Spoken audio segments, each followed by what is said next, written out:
Hi, I'm Lindsay. And I'm Marshall, and this is Tumble, the show where we explore stories of science discovery. Today, we'll meet a scientist who helps children. I feel like scientists help children by teaching them cool things about the way the world works. And dinosaurs. Don't forget dinosaurs.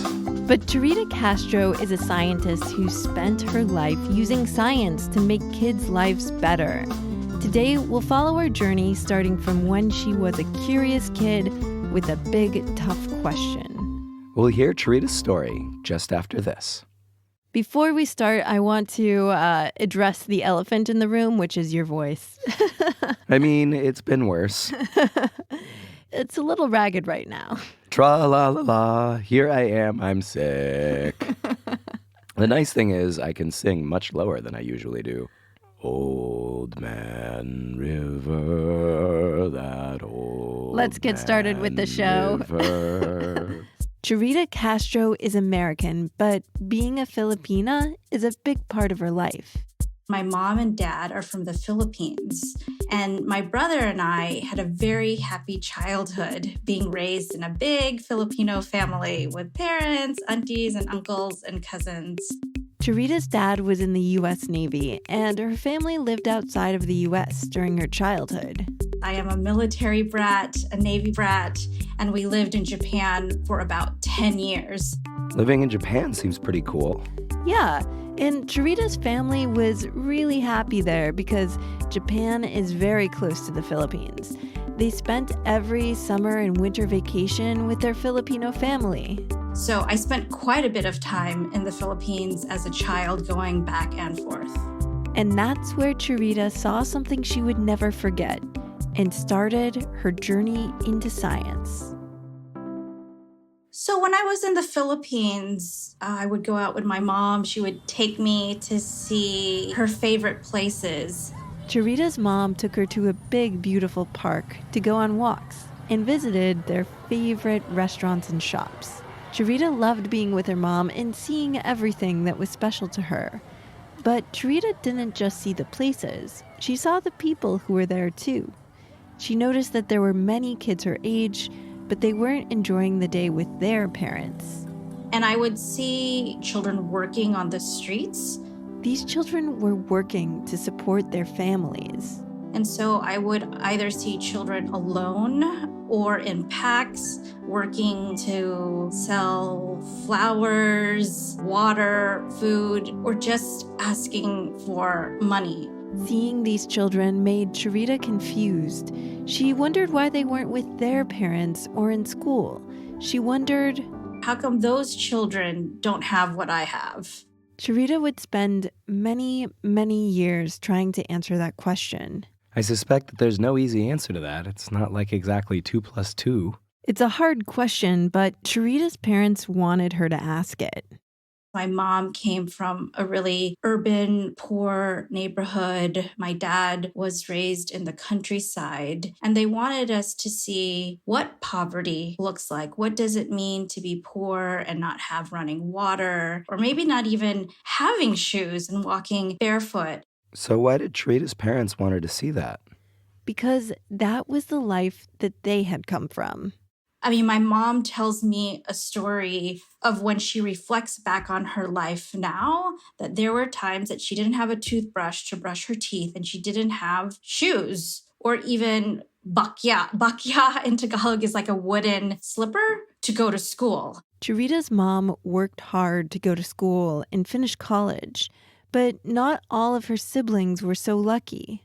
Some of my aunties and uncles had to drop out. They worked on the side of the railroad selling food, newspapers, and, even my father, who comes from a rural area, he also had to work. He sold bread in the morning.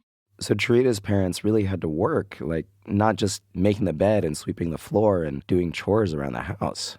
Right. So growing up, they weren't too different from the children that Charita had seen on the street. And they wanted to instill in us a sense of not just taking things for granted, but being able to give back to others in life. That's a big lesson. It was an important lesson, and Charita got it in many ways. Like this one time when she was in kindergarten and her mom came to have school lunch with her. And I was so excited that I was going to eat lunch with my mom. Charita was so excited to sit with her mom in the cafeteria. And then we had these juice boxes, and I just love these triangle juice boxes. And my mom had one. And so I was like, oh, I get to have 2 juice boxes. And she looked at me and she said, well, your classmate doesn't have a juice box, so you should give that one to her. At first, Charita felt bad for wanting more than she already had. But then she saw the lesson in it. I realized what my mom also was doing in that moment was teaching me to share and to be kind to others who didn't have much. And I think that's something that I have kept with me in thinking about a profession and being in a helping profession and using science to help others. Sometimes big lessons come in triangle juice box packages. Charita knew then that she wanted to help people who had less than her. That's great, but there are lots of ways to help people, so why did she decide to use science to help people? That's a good question. When she was a kindergartner, Charita didn't know that science could help people. She had much further to go on her journey of science discovery. And first, she had to go back to the U.S. My brother and I were 14 and 15 years old when we moved to Jacksonville, Florida, after not living in the United States for all that time. It was a rough landing in the U.S. They'd been living in Japan with teachers and other students who were Asian like them. In Florida, they stuck out. Charita's brother had a particularly hard time. And I witnessed the impact racism could have on a child and family. Charita's brother was bullied because he was Asian. It turned him and their whole family upside down. Charita also had trouble making new friends. She was shy. She worried whether or not people liked her. But then also, because my brother was struggling so much, I just wanted to do well for my parents so that they didn't have to worry about another child. Charita put everything into school. Luckily, she found teachers that she loved. When I was going through high school, I had the best math and science teachers. These teachers even paid for Charita to attend a science camp during the summer. And that kind of started my journey into the field of science. Charita began to see science as something she could do for a living, but she didn't know how it could help people. That discovery came when she was in college and took a psychology class. It was a class studying what teenagers go through, especially girls. So psychology is the study of the mind and behavior, right? Yeah, so this class was studying what teenagers feel. And for Charita, the class felt like therapy. The textbook was telling her the story of her own life. I remember being in my dorm room just reading things over and over again, whether it meant feelings of being sad, feelings of being insecure, feelings of wanting to belong and have friends, all of that. Charita had felt all these things when she was a girl. Now she realized other girls had felt them too. Science was a way to understand those feelings and discover how to help people feel better. I felt less alone, and that's when I decided that I wanted to go into these social science research fields in order to make others feel less alone. And that's how Charita discovered how to use science to help people. Her big eureka moment. But what are the social science research fields?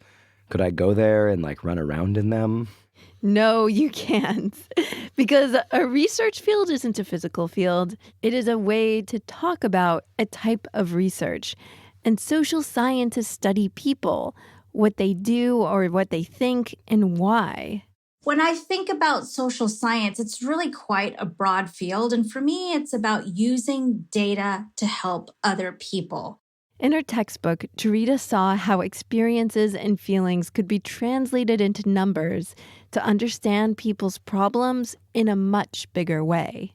you realize that these are objective things that can be studied to help people be the best that they can be for themselves, but also to help people be the best they can be to each other and for humanity.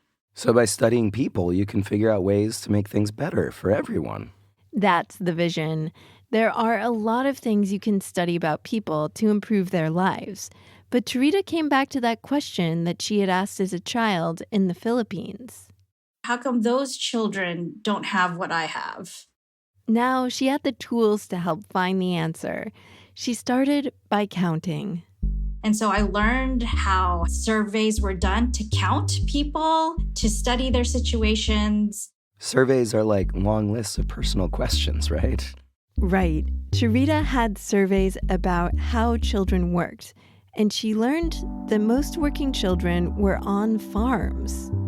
And when they are working, how many hours they are working, is it affecting their education? These were important numbers, but she wanted to understand the problem the way that her parents had taught her, in person. And as I looked at the data and these numbers, I said, but I don't really know what the children are going through. I have to go to the Philippines. I have to see it. So did she go? She did, for a year.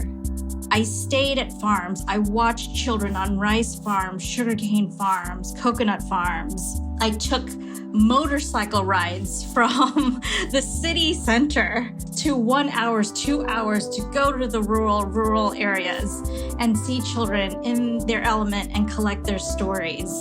Charita talked to the children and their parents. She put faces to the numbers in her surveys. And that brought the data alive to me. So did Charita figure out the answer to her original question of why other children had less than she had? Well, she kind of changed her question. She wanted to know more about what she could do about it. So what can we do to protect those children? Oh man, that's even tougher. What can we do, and what does Charita do? Charita makes recommendations to people who can change things for children. They're called decision makers. Sometimes they're in the government, sometimes they're heads of companies. So like your parents, but for more people. I get to work with amazing researchers, social scientists who are making recommendations to governments and saying, here's how we can protect children. Charita has worked on projects that support kids going to school, and she's also worked with the United Nations. And this year, she has very big goals. The year 2021 is the United Nations declared year for the International Year to Eliminate Child Labor. Wow, that's really exciting. Yes, Charita believes everyone can help children that they haven't even met, who live in faraway places and have lives we might have a hard time imagining. And so we do have a shared commitment as global citizens, global children, to protect the other world's children. Wow, that's a big commitment. It is. And that's how Charita finally answered the question she asked as a kid. She wanted to solve the problem that she saw on the streets. And she discovered that social science is one way to do that. Do you want to know how you can help children who have to work? There are many organizations that work to end child labor, and they could use your help. Charita recommends using your talents to help raise money to donate. She gave the example of her 10-year-old friend who baked marshmallows and macaroons. And I helped sell them for her, and we raised about $700. They donated it to an organization Charita believes in. What talents do you have that you could use to support a cause you believe in? Maybe it's baking or crafting or organizing a special event. Brainstorm some things you could do, then try it out. Even a little bit counts. Thanks today to Dr. Charita Castro, Director of Labor Affairs at the United States Trade Representative. Charita is an If-Then ambassador. If-Then seeks to further advance women in science, technology, engineering, and math by empowering current innovators and inspiring the next generation of pioneers. This episode is made possible by an If-Then mini grant. Want to learn more about Charita's journey and how she got into the social science research field? Listen to our bonus interview podcast available to patrons who pledge just $1 or more a month at patreon.com/tumblepodcast. We'll have links to Charita's favorite and most trusted organizations that fight child labor, like the Voice of the Free. That's on our website, sciencepodcastforkids.com. There, you can get more information about what you can do to help end child labor. We'd like to welcome our new summer interns, Hadley Jevin and Peter Anger. They'll be joining us over the summer. Eric Kuhn did the engineering and mixing on this episode. Sarah Robertson-Lentz made the episode art and is our head of partnerships. I'm Lindsay Patterson, and I wrote this episode. And I'm Marshall Escamilla, and I made all the music. Tumble is produced by Tumble Media. This is our last episode of our 6th season, but don't worry, we'll have lots of listening for you over the summer, including a brand new podcast. So stay subscribed and keep sending us questions for Season 7. We'll be back in September with new episodes. Thanks for listening, and stay tuned for more stories of science discovery.